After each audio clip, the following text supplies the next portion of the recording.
Welcome to Your Food Business Success. This podcast is for early stage entrepreneurs in the packaged food industry ready to finally turn that delicious idea into reality. I'm your host, Sari Kimbell. I have guided hundreds of food brand founders to success as an industry expert and business coach, and it's gotta be fun. In this podcast, I share with you mindset tools to become a true entrepreneur and run your business like a boss. Interviews with industry experts to help you understand the business you are actually in, and food founder journeys so you can learn what worked and didn't work and not feel so alone in your own journey. Now let's jump in.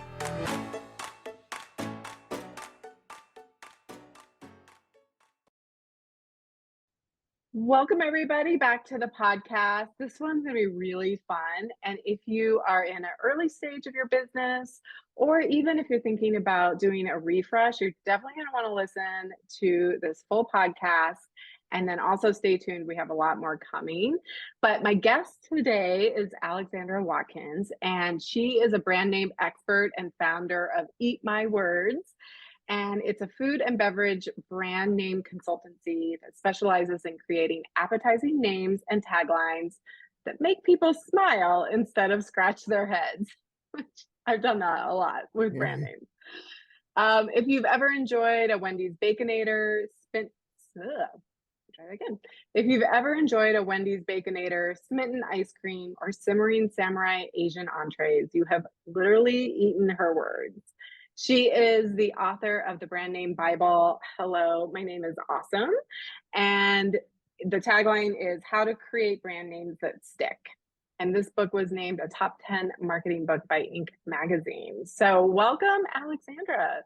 Thank you. I'm so glad to be here. Yeah, and we are putting this as a video up on the Food Business Success YouTube channel. So if you guys want to go over there and watch us in person and go through your book, and we're going to dig into creating brand names that work, keep people coming back.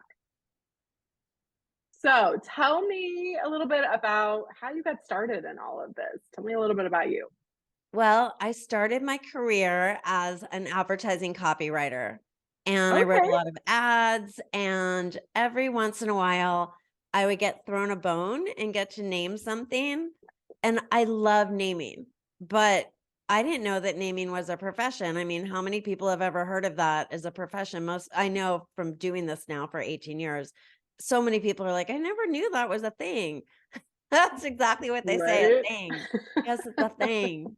So yeah, I switched gears and decided to become a namer and name my business Eat My Words, because I started out naming a lot of things that make people fat and drunk.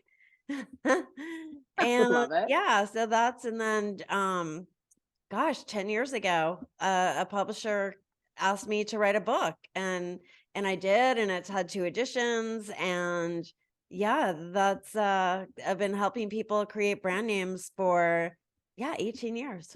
Wow. Well, you're obviously very good at it.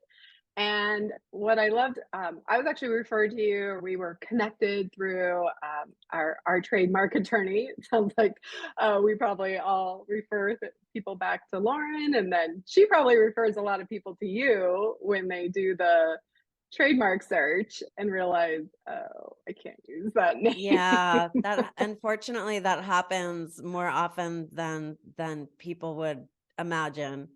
Yeah, I bet. Well, it's tough these days, right? There's just so many products and There's so many so many businesses. products, there's so many names. Yeah. Yeah. So we got connected, and this is an area where I have helped people name things, but it's really throwing stuff at the wall. I haven't had a process, and I love that you are a professional namer. I read through your book. It is awesome, as well as the title, Hello, My Name is Awesome. And I was like highlighting a bunch of stuff.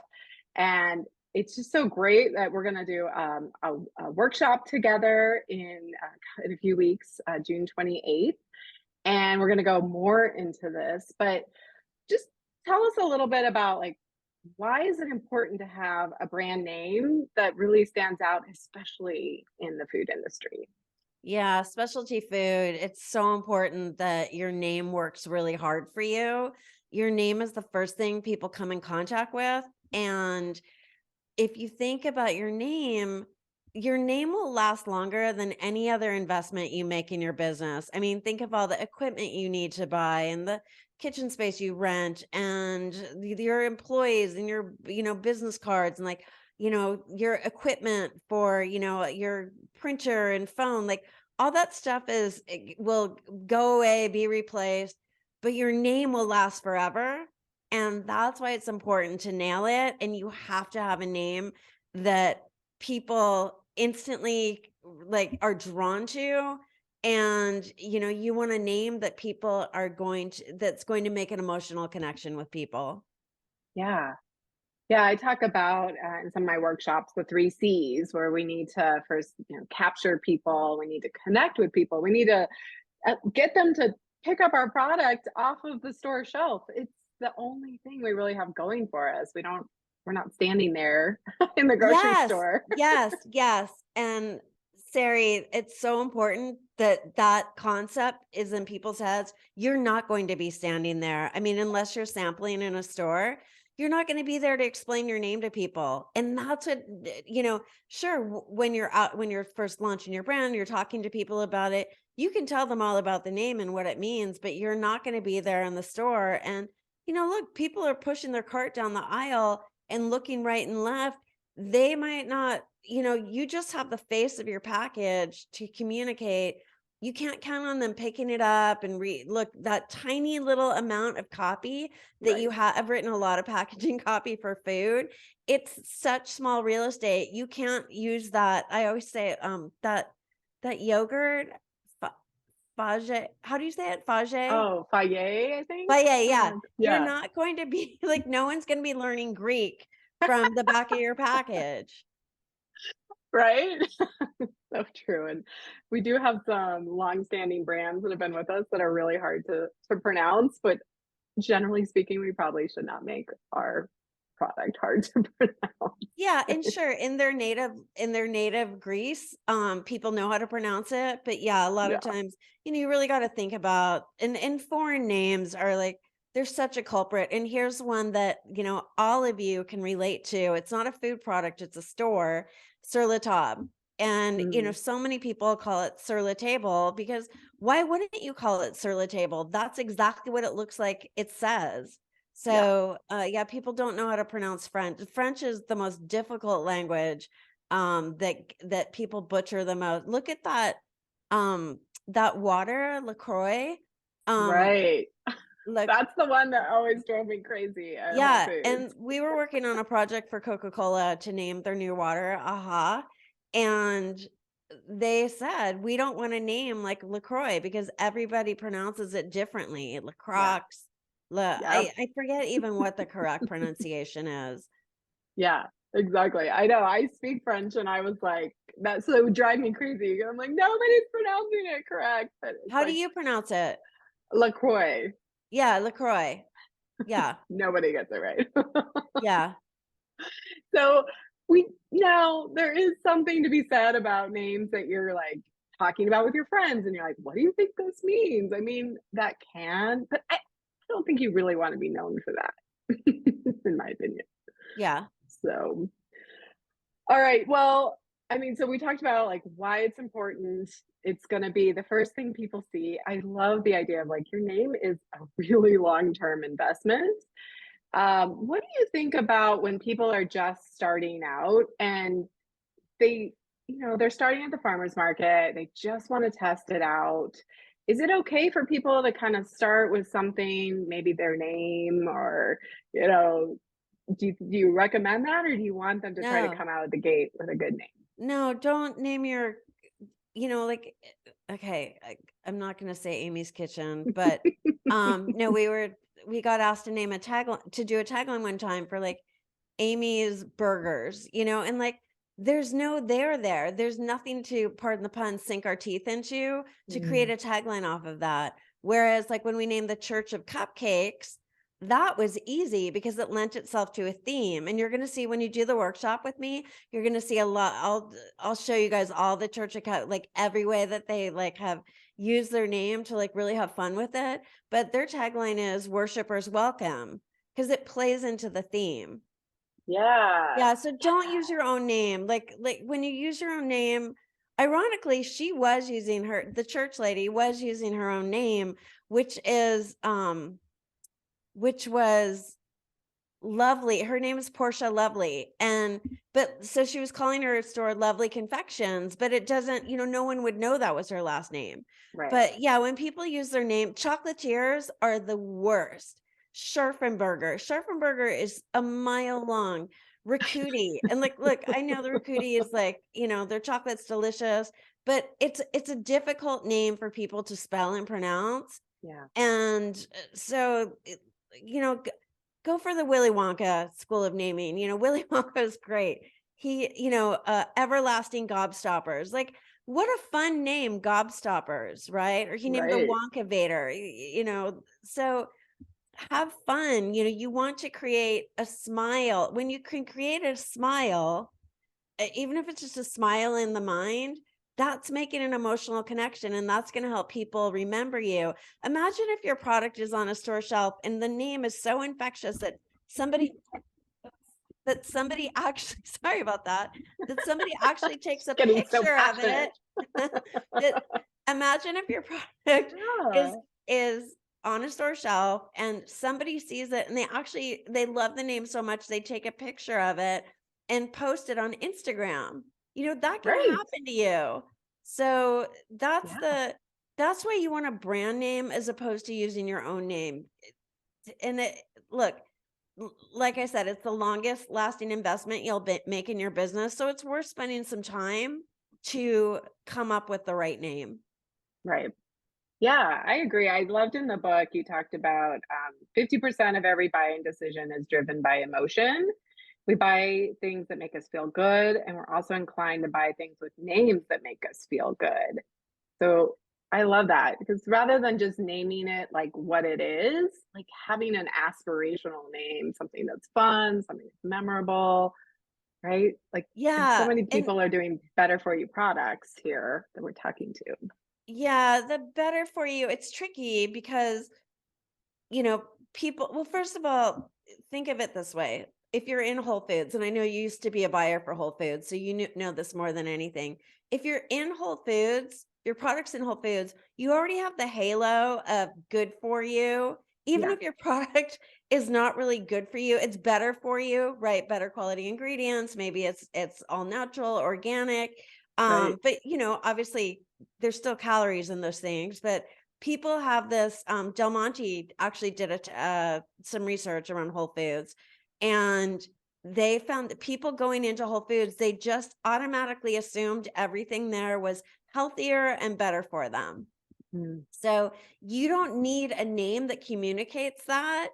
If you're already in a store that people think, and you're already, like, if you're a specialty food product, people already think that it's something better for them. Right. Yeah, so that makes a lot of sense.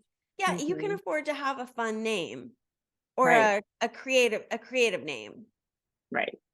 Not every name has to be like playful and silly, right? Yeah, you can have but names those are the ones who remember, right? Like Mary's Gone Crackers, right? Or Trader Joe's has this strawberry walks into a bar, this blueberry walks into a bar, right? Like those are fun, and those are long names. But it's better to have a long name that people remember than a short name that people can't remember. Right. So what are some qualities, like, I know we're kind of talking off the cuff here, but what are some qualities then that you recommend people aim for in their brand name? Well, you definitely want a name that suggests something positive, a positive brand experience about your product, or makes that positive emotional connection. When we named the frozen yogurt store Spoon Me, I mean, people see that that's a name that, okay, this is the test for you. If people love your product before they've even tried it, you are golden. And that's what Spoon Me had. People driving by saw the name Spoon Me. They loved Spoon Me. Even they wanted the t-shirt, even though they hadn't even tried the product yet. So think of your name like that. What's people's initial reaction to it? What's going to be the magnet that draws them in? So you want a name that's attractive and that's memorable. And memorable names are names that are based on something familiar. And I was actually just talking to someone before this call about an ice cream name, and he was saying brain freeze in French. And it doesn't, like, I was like, you get that. People in Montreal would get that. But that is such a hard word. Like, it's such a difficult language. Like you have to put yourself in the shoes of the consumer. You want your name to be like a welcome sign. Yes, we don't want our name to be feel sorry or feel, Let's not inspire any emotion, feel bland, or make us feel stupid. Like, I don't want to pronounce that. So I'm not going to. Yeah, no one wants to feel stupid. And it's like, we've all been to a restaurant and seen something on the menu that we couldn't pronounce. And so either we didn't order it, or we pointed at it, or we just said, that I'll have the chicken dish or whatever, But no one wants to butcher your name and embarrass themselves. And you don't want people butchering your name either. Right. Yeah, it's like instead of the coq van, you're like, let me just have the chicken dish. Yeah. And now you're on a shelf, or you're online, or you're even at a market with a whole bunch of other people. A lot of competition. So you want it to stand out.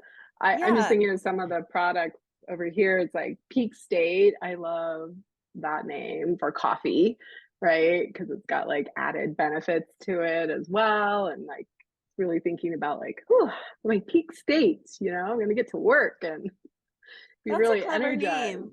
Is it? It's because it's from Colorado. Yep. Yeah, that's a really great name. I like that name a lot. And then like Better Than Provisions, they started out with their name in it, their personal name, and we rebranded. But then there's like that theme that you talked about too, where you can name, it's like the concept of like just being a little bit better than before. And this is just a little bit better choice.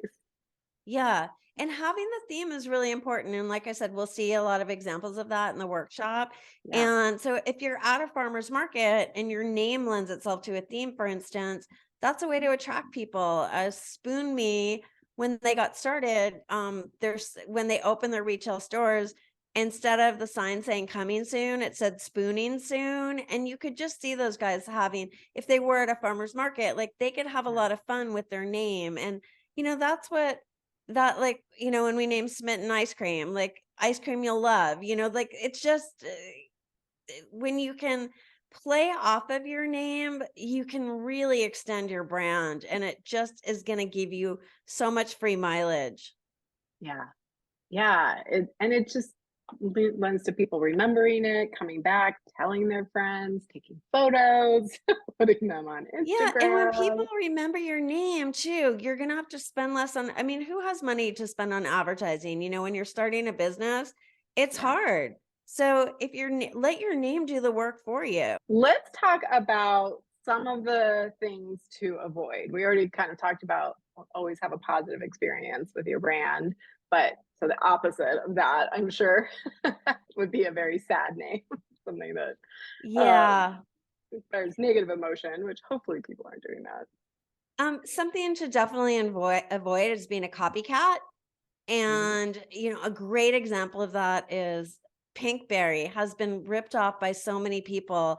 And, there's one time I just did a search for berry frozen yogurt, and I would put different words in front of berry. So cool berry, bliss berry, yo berry, they're all done. And like when somebody sees a name like that, the first thing they do is roll their eyes and like, oh, they're ripping off Pinkberry. And like, you don't want somebody's first experience with your brand to be like, oh, you're copying somebody else, a copycat. So, and if you listen to Lauren Handel's podcast about trademark infringement, and the importance of protecting your brand with a trademark, you got to be careful because you could be infringing on someone's trademark. And I know Pinkberry, for instance, is very litigious, but here's another Pinkberry knockoff that people don't think about, but red mango. It's the same thing. It's a color and a fruit. Right. Yeah. That's really And smart. why is like, I couldn't for the longest time. I'm like, why do they call it red mango? And then it dawned on me, color and a fruit. But like, that's like, pinkberry is not even a great name. But I think Paris Hilton was photographed uh in a, eating pinkberry, and that It like became a propelled their thing. brand. Yes, it's all about influencers, right? Right. And you talk about like word, I think one of the mistakes that I know you'll talk about is like spelling. And because people are so challenged with domain names, which we can talk about too, is that people like leave out vowels or they create weird spellings on things. I just ordered this electrolyte water from Element, and of course it's like LMNT, Oh and you're God. just Oh like, oh, yeah, no, that's bad. No, your name shouldn't look like a typo. And when we do our workshop, we're going to see examples of spelling challenge names. And I'm going to take you through, I have a 12-point name evaluation test called the Smile and Scratch test.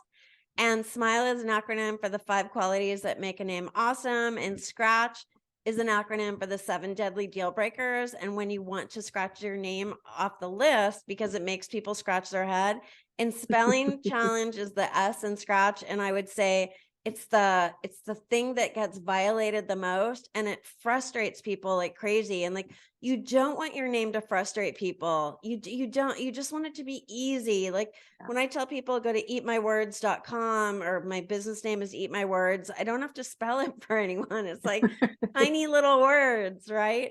But yeah, like, so, Haagen-Dazs, super spelling challenge. Even after all these words, I challenge yes, anybody to spell that name off the top of their head. It's impossible. right. No, that's a really good one. I was trying to think of some other ones that have been around a long time, but so you'd think by now we would know how to spell them. And I bet there's some we're like, oh, okay, I figured out Spanx. I know how to spell that. The next. Um, and and that's, that it's funny. It's like there's a fine line because they Yeah, kind of Spanx, I'm created, okay with the X because of tricks. Tricks are for kids. With yeah, the X, like, yeah, kids, I give kids food a pass because I don't know, the silly spelling I think is kind of cute.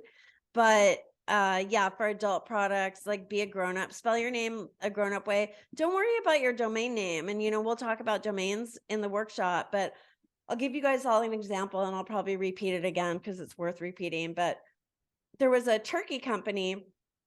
There is a turkey company, a smoked turkey company, and their name is Greenberg Smoked Turkeys. And it's, not a great name. It's a family name, I'm sure. But Greenberg could be spelled with a Berg, could be, a U or an E. And their domain name, though, is unforgettable. And it's gobblegobble.com. I love it. Yeah, and that's one of the tricks I know you talk about in the book too, of like if you have a name that's a little bit harder to spell or maybe a little tricky, is doing like for Haagen-Dazs, it could be like I love ice cream.com, something like that, Right. right? Right. I think you had a peanut We named butter a example. popcorn, we named a gourmet popcorn store Pop Psychology, and we couldn't get popsychology.com. So we got crazyforpopcorn.com, and that was their tagline, crazy for popcorn. And it's Yeah, more fun anyway. I mean, that's the thing. Like, you can have fun with a domain name, and people right. miss that opportunity. Right. They're just like so focused on let me get the name of my brand.com, and let's face it, those are challenging to get. And you Yeah. had some really great examples of like, yeah, you can pay $3,000 in the book for like some domain names that are like just gobbledygook. Like really, these are great.com names, but Oh, it's yeah. just I have possible. some examples of some really atrocious ones.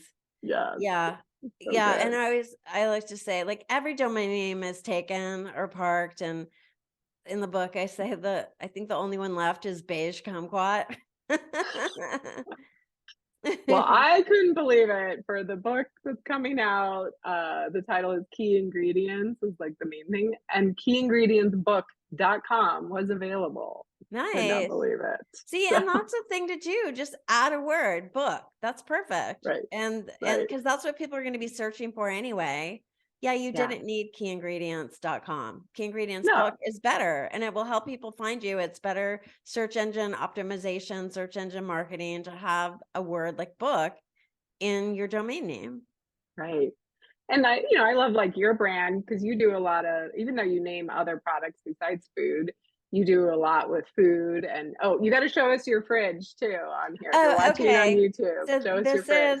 this is my my pink fridge in the office. It's a 1950s retro pink Yes, refrigerator. And do you want me to so open good. it? Yeah. Okay. Sorry, if you're listening on the podcast, she's going over and opening her Okay. beautiful pink fridge, and it's filled with books. Yes. All It's your inspiration for naming, right? yeah, it's filled with my cool books.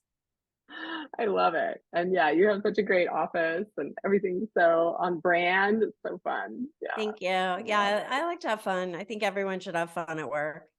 Great. Yeah.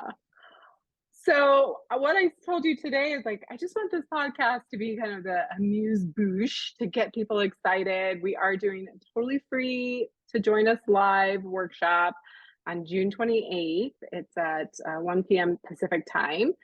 And the place to go and register for that is foodbizsuccess.com/name it. And I'll put the link in the show notes too. But maybe give us some highlights of what you're going to dive into more inside the free workshop.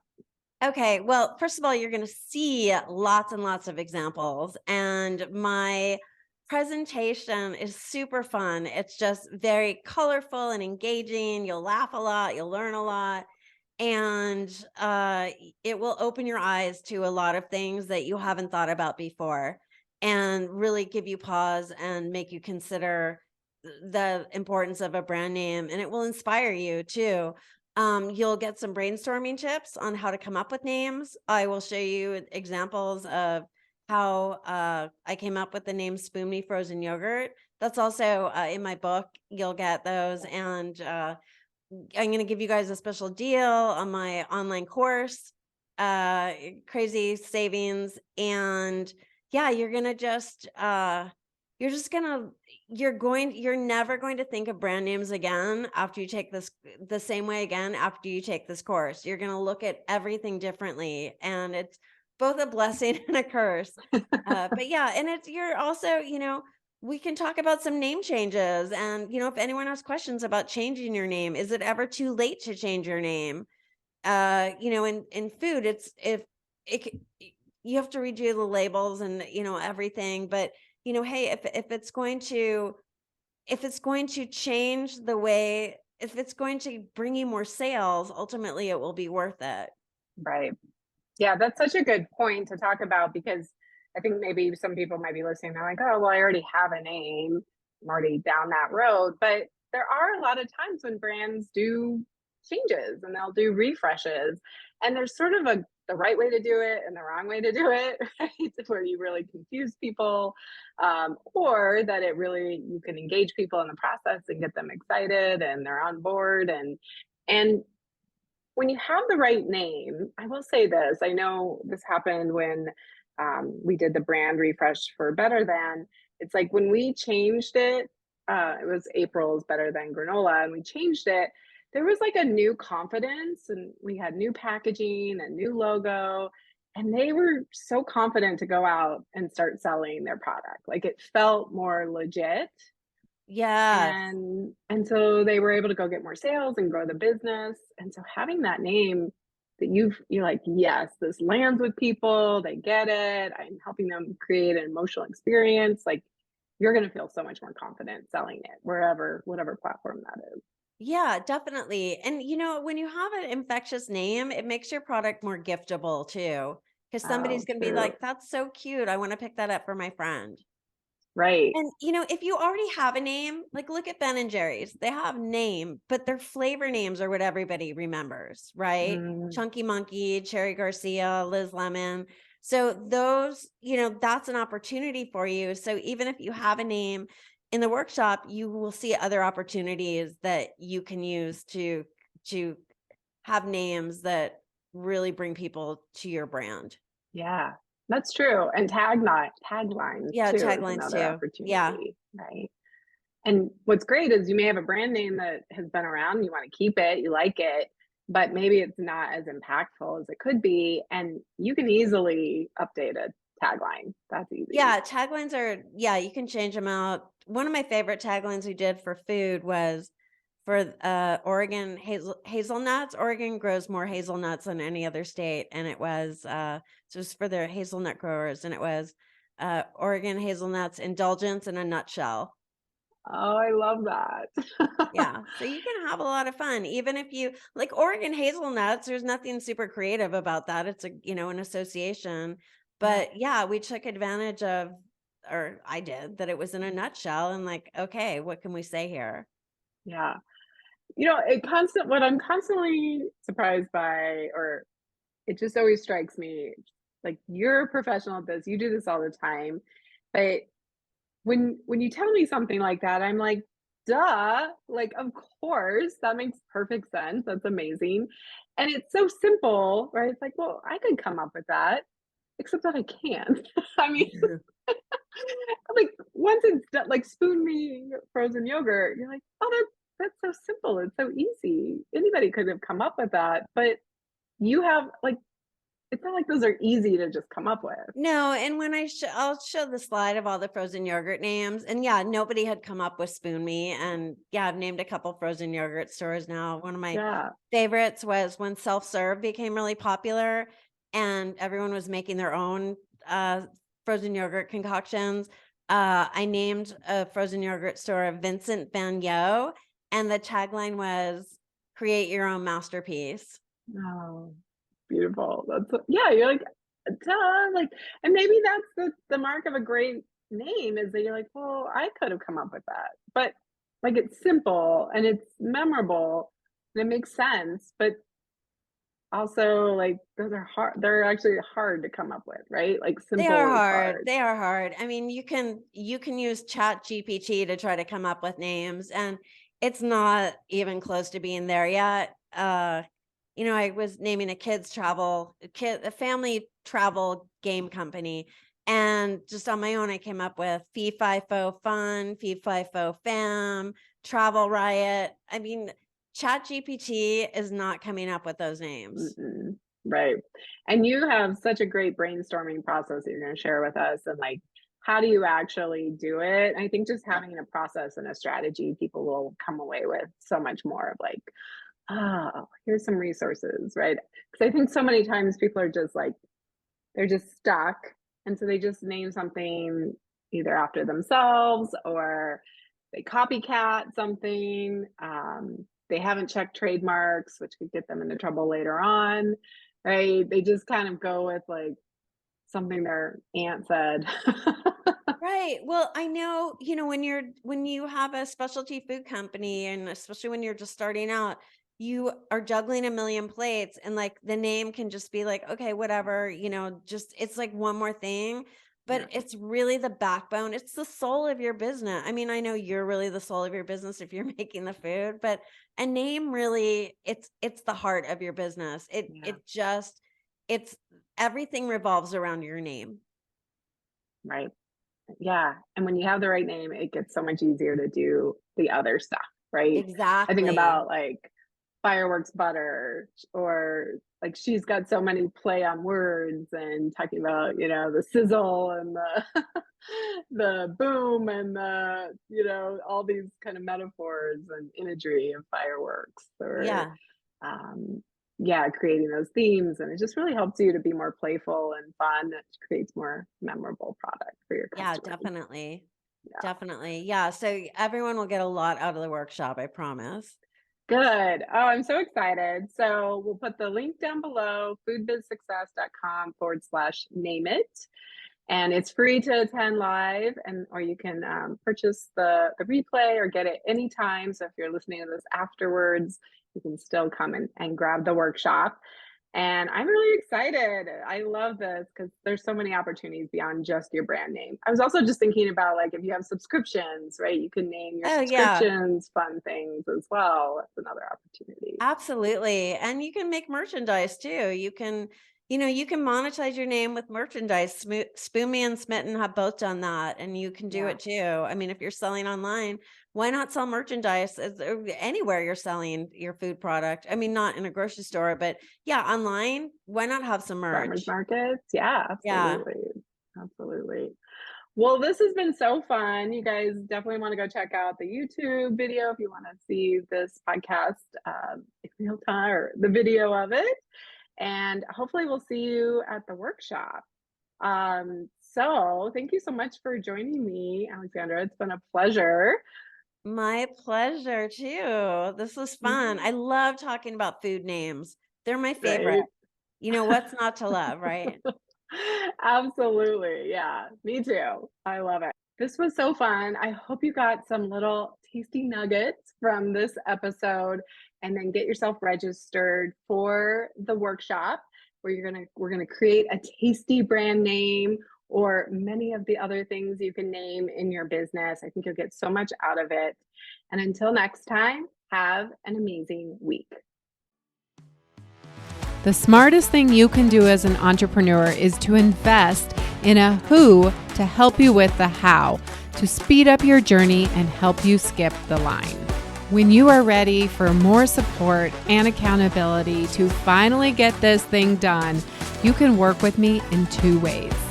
Get me all to yourself with one-on-one business coaching, or join Food Business Success, which includes membership inside Fuel, our community of food business founders that includes monthly live group coaching calls and so much more. It's one of my favorite places to hang out, and I would love to see you there. Go to foodbizsuccess.com to start your journey towards your own food business success.